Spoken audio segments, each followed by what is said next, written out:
this summer. Bomb.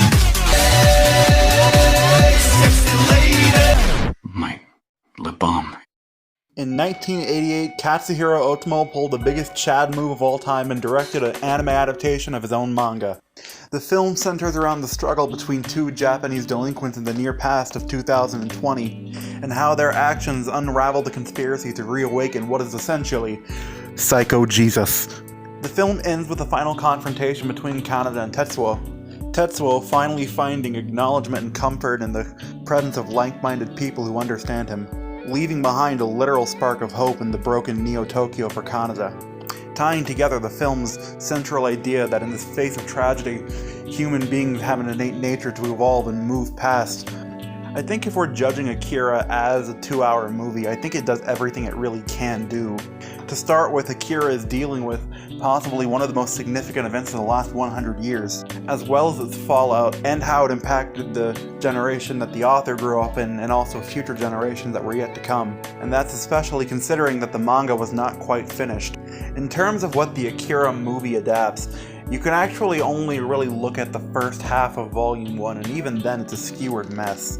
Entire plot events and chunks of world building are taken away, and character arcs are completely restructured in the film, including Akira. Of all the things you could have done, you forgot to put Akira in Akira. The film played a major role in popularizing anime in the West by attracting an older audience to consume the product, especially considering this product was released at the beginning of Disney's Renaissance era, where animation would be pushed as children's movies. So many kids watch these movies over and over and over and over and over and over and over. And the film still has a certain reputation of iconography to this day. But despite that, there seemed to be a understanding mutually within the community that Akira itself is not that great of a story, and that you more so come to the film for aesthetics, gore, and of course the incredible animation. And whether I agree or not, it is fair to keep in mind that the discourse around Akira has been stewing for decades now, so you're going to get a good deal of hyperbole from anyone. If you look at the film from the perspective of historical commentary rather than science fiction narrative, it actually works pretty well. And I think a lot of that comes down to the author/director Katsuhiro Otomo. After the events of World War II and of course the bombings of Hiroshima and Nagasaki, the Japanese government went under a crucial reformation. Katsuhiro Otomo was born in around the late 1950s, which was about a generation after the reformation of the Japanese government began, which meant that, in all actuality, Otomo grew up with the first generation of young Japanese constitutional monarchists. The restructure of Japan also led to a new information as to how Japan dealt with itself as a nation, not only in its interaction with other nations, but its own people, which of course included the entertainment industry. The popularity of comics in the West would lead to the popularity of manga in the East.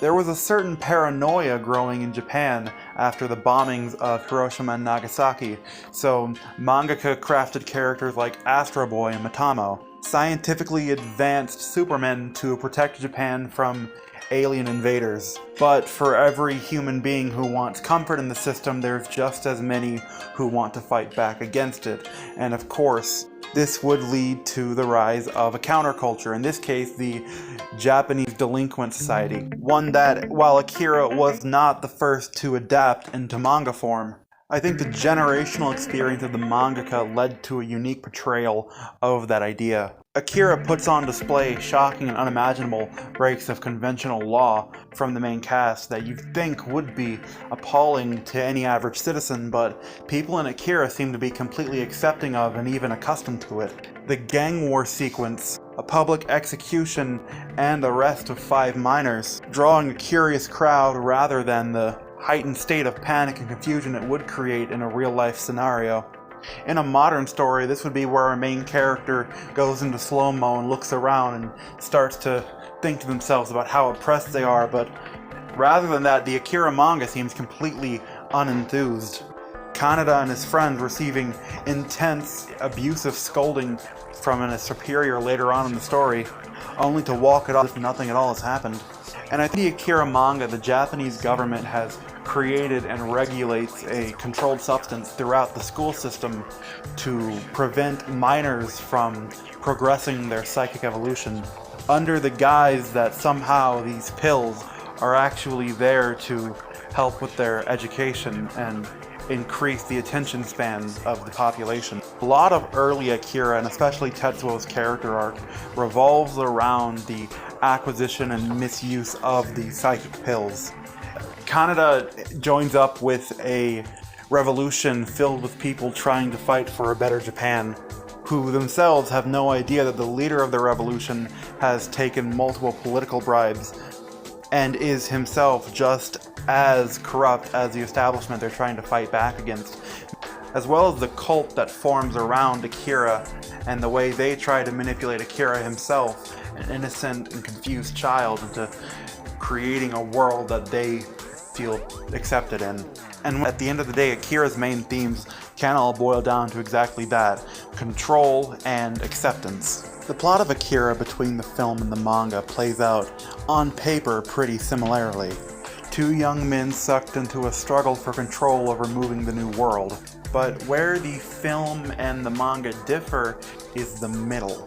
The Akira movie goes from the beginning of a conflict to its resolution in 2 hours, whereas the manga takes more time to flesh things out.